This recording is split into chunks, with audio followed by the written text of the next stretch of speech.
Pemerintah memperketat mobilitas warga dengan menutup pusat perbelanjaan dan larangan dine-in di restoran di Pulau Jawa dan Bali. Seperti apa kemudian komunikasi antara pengusaha pusat perbelanjaan dengan pemerintah? Dan apa yang pengusaha inginkan jika pembatasan ini mulai digulirkan pada lusa? Sudah bergabung bersama kami Alfonsus Wijaya, Wakil Ketua Umum APPBI. Halo, selamat malam Pak Alfon.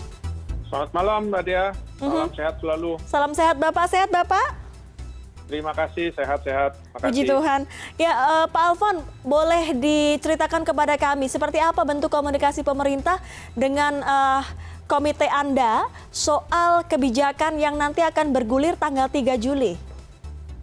Ya, sebelumnya kami sudah memberikan masukan beberapa kali sejak beberapa hari yang lalu bahwa sebetulnya kami berharap tidak ada penutupan pusat perbelanjaan. Jadi kami berharap tetap beroperasional seperti biasa. Kalau memang mau ada pembatasan tambahan silahkan, tetapi jam operasional diharapkan bisa tetap seperti yang semula, yaitu sekitar tutup jam 8 malam.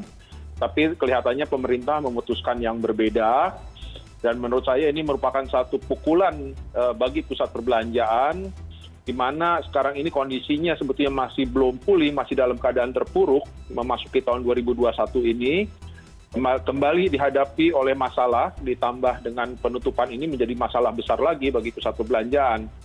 Karena sebetulnya pusat perbelanjaan memasuki tahun 2021 itu lebih sulit kondisinya daripada tahun 2020 yang lalu.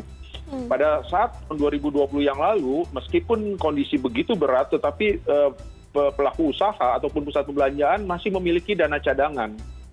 Sedangkan dana cadangan tersebut sudah terkuras habis untuk bertahan pada tahun 2020.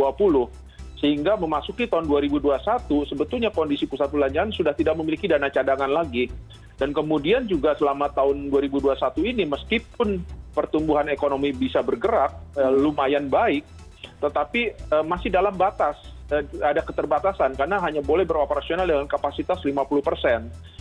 Jadi kondisi pun masih belum pulih dengan dana cadangan yang sudah tidak ada, kemudian beroperasional secara terbatas. Nah, sekarang ditambah lagi dengan ditutup. Ini pukulan berat karena sudah dapat dipastikan selama penutupan ini pusat perbelanjaan akan mendapat beban tambahan berat, yaitu biaya-biaya yang harus tetap dibayar meskipun pusat perbelanjaannya tutup. Contohnya apa? Contohnya listrik. Ada ketentuan pemakaian minimum dari PLN yang tetap harus dibayar meskipun pusat perbelanjaan tutup.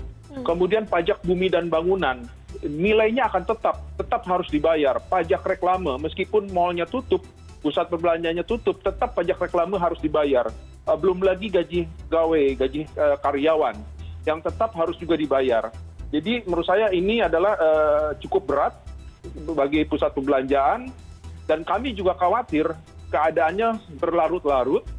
Kenapa? Karena sebetulnya penyebaran COVID-19 yang kali ini berbeda dengan yang tahun lalu. Kalau yang tahun lalu penyebarannya masih di level makro. Jadi pada saat tahun lalu, yaitu sekitar April sampai dengan Juni, pusat perbelanjaan pun mengalami tutup operasional. Tetapi itu bisa dimaklumi karena memang penyebarannya ada di level tingkat makro. Sekarang ini penyebaran wabah COVID-19 sudah masuk ke level paling rendah, paling bawah di lingkungan ataupun komunitas kehidupan masyarakat. Kalau kita lihat pembatasan-pembatasan yang diberikan yang baru saja diumumkan tadi siang ataupun tadi sore, tekanan-tekanan ataupun tindakan-tindakan di level lingkungan dan komunitas terkecilnya masih dirasakan kurang. Ini yang kami akan khawatir keadaan ini berlarut-larut karena yang dibatasi adalah lebih banyak di level makronya. Nah, kalau sampai demikian, kalau sampai berlarut-larut, maka tentunya pelaku usaha ataupun pusat perbelanjaan akan semakin berat. Yang akan terjadi adalah karyawan akan mulai dirumahkan. Kalau keadaan berlarut-larut terus, maka akan banyak terjadi kembali adalah pemutusan hubungan kerja. Kurang lebih itu kira-kira kondisi yang dialami oleh pusat perbelanjaan menghadapi PPKM mikro yang diperkuat ini. Pak Alfon, tapi memang pemerintah punya argumentasi soal pembatasan sosial atau pembatasan kegiatan masyarakat karena pusat perbelanjaan yang non-esensial ini dianggap menyebabkan kerumunan. Sejauh ini dari awal pandemi hingga sekarang apa saja yang sudah dilakukan oleh komite Bapak untuk meyakinkan pemerintah? Saya kira tidak demikian, bisa dilihat dari sejak awal pandemi sampai dengan saat ini, bisa dilihat langsung oleh masyarakat, oleh kita semua. Pusat perbelanjaan adalah salah satu fasilitas masyarakat yang mampu dan dapat menerapkan ataupun memberlakukan protokol kesehatan secara ketat, disiplin, dan konsisten. Konsisten selalu saya garis bawahi, karena ini menjadi sangat penting. Karena permasalahan kita selama ini, lonjakan terjadi beberapa kali. Ini kan lonjakan bukan yang pertama kali terjadi, beberapa kali terjadi. Selalu yang menjadi masalah adalah masalah konsisten. Kalau kita lihat sebelumnya, kita berada dalam PPKM Mikro yang diberlakukan sejak awal tahun ini. Sebetulnya sampai dengan sebelum terjadi lonjakan kan PPKM Mikro itu cukup baik berjalan, cukup efektif, yaitu di mana jumlah kasus positif dapat terkendali, perekonomian masih bisa bergerak. Tetapi tiba-tiba terjadi lonjakan. Bukan berarti PPKM Mikro tidak efektif, tetapi yang terjadi adalah inkonsistensi. Terjadi tidak konsisten di dalam penegakan ataupun pemberlakuan protokol kesehatan. Itu yang terjadi. Nah, pusat perbelanjaan selama ini telah mampu dan dapat menunjukkan penerapan protokol kesehatan dengan ketat, disiplin, dan konsisten. Di pusat perbelanjaan itu ada 2 lapis protokol kesehatan. Pertama adalah protokol kesehatan yang diberlakukan oleh pengelola. Pengunjung sebelum masuk ke pusat perbelanjaan dicek suhu tubuhnya, diperiksa harus pakai masker, kalau tidak pakai masker tidak boleh masuk. Naik lift ada aturannya, menggunakan eskalator ada aturannya, diminta untuk cuci tangan, disediakan hand sanitizer di mana-mana. Penggunaan toilet pun diatur, tidak boleh berkerumun di dalam mal dan sebagainya. Kemudian pengunjung akan diperiksa lagi sebelum masuk ke toko-toko. Toko-toko mempunyai protokol khusus lagi. Kalau kita lihat restoran-restoran, begitu mau masuk ke restoran diperiksa suhu tubuh, dicatat data-data diri, kursi pun diatur dengan kapasitas yang diperkenankan, yang diperbolehkan. Penyajian makanannya pun ada protokolnya sendiri. Jadi saya rasa pusat perbelanjaan selama ini sudah menunjukkan hal tersebut dengan baik. Sekarang apa yang akan dilakukan oleh APPBI ini kan kemarin saya juga sudah membaca statement Bapak bahwa meminta insentif. Insentif seperti apa yang diminta oleh para pengusaha? Ya, tadi sudah saya sampaikan bahwa posisinya sangat berat. Nanti ada biaya-biaya yang tetap harus dibayar oleh pusat perbelanjaan meskipun pusat perbelanjaannya tutup. Nah, kemudian sebetulnya kami sudah lama meminta kepada pemerintah, sebetulnya insentif itu ada 2. Pertama adalah insentif ataupun relaksasi ataupun stimulus yang untuk mendongkrak penjualan, yaitu adalah pembebasan pajak-pajak yang terkait dengan penjualan. Karena apa? Karena daya beli masyarakat masih turun. Jadi diharapkan dengan penghapusan pajak-pajak tersebut, produk-produk menjadi lebih murah, lebih terjangkau oleh masyarakat. Di mana masyarakat daya belinya masih rendah. Tetapi apa yang terjadi? Malah pemerintah mewacanakan untuk menaikkan tarif PN.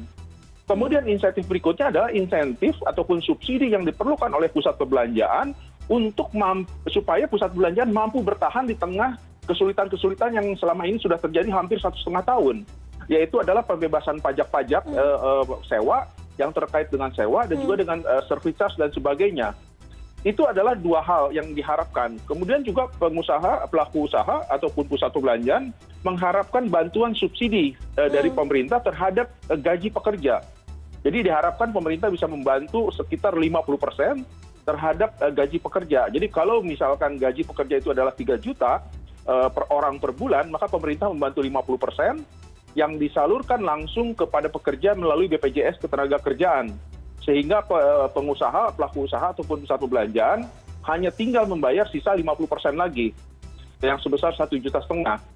Dengan demikian pekerja menerima utuh gajinya, tetapi pengusaha terbantu secara cash flow. Jadi pengusaha hanya membayar 50%, tetapi pekerja menerimanya utuh. Itu adalah permintaan-permintaan yang telah lama kami sampaikan kepada pemerintah. Tetapi sampai dengan saat ini memang belum mendapatkan respon dari pemerintah. Dan tentunya dengan kejadian rencana ini, yaitu penutupan operasional mal kembali, diharapkan kali ini pemerintah mau memperhatikan dan mau memberikan respon terhadap permintaan-permintaan kami tersebut. Jadi artinya teman-teman di APPBI ini terus mengupayakan ya untuk relaksasi dan juga insentif-insentif lainnya ya Pak Alfon? Tidak ada jalan lain, karena sekarang tidak ada jalan lain. Kami ini diminta untuk tutup operasional, padahal ini kan adalah salah satu fasilitas masyarakat yang menurut kami adalah yang cukup sehat dan cukup aman untuk dikunjungi masyarakat untuk berbelanja kebutuhan sehari-hari. Karena tadi saya sudah jelaskan bahwa protokol kesehatannya di pusat perbelanjaan itu sebetulnya cukup memadai. Tidak ada jalan lain, pemerintah harus membantu. Kalau tidak, kembali lagi tadi yang saya sampaikan, akan terjadi gelombang karyawan dirumahkan dan juga karyawan-karyawan yang akan di-PHK jika kondisi ini terus berlanjut. Baik, baik. Ini artinya teman-teman di APBBI juga sudah menyiapkan plan berikutnya termasuk pemotongan gaji atau misalnya pemutusan hubungan kerja, begitu Pak Alfon? Yang pertama yang akan dilakukan tentunya adalah karyawan dirumahkan dahulu, ya kan, dengan kondisi seperti ini kalau tutupnya berlarut-larut, berlama-lama, tentunya karyawan akan dirumahkan dulu. Kalau tambah lama lagi, tambah berkepanjangan lagi, ya tentunya pilihannya adalah pemutusan hubungan kerja. Kurang lebih itu yang akan terjadi. Baik, APBBI ini meminta subsidi gaji karyawan kepada pemerintah dan juga tadi relaksasi dari sewa-sewa properti atau gedung. Pajak juga ya, Pak Alfon ya. Baik, terima kasih. Tadi penghapusan sementara ketentuan minimum pemakaian listrik itu memang harus diberikan oleh pemerintah karena pusat perbelanjaannya akan tutup. Jadi tidak ada pemakaian listrik ataupun pemakaian listriknya relatif kecil, tapi para pusat belanja harus membayar minimum biaya minimum yang diberlakukan oleh PLN. Kemudian penghapusan pajak-pajak seperti pajak bumi bangunan dan juga pajak reklame. Itu adalah biaya-biaya yang kami tetap harus bayar selama meskipun pusat perbelanjaannya tutup. Baik, baik. Semoga pemerintah juga mendengarkan dialog kita pada malam hari ini bisa didengarkan. Ini terima kasih Pak Alfonsus Wijaya, Wakil Ketua Umum APPBI sudah berkenan bergabung bersama kami pada malam hari ini.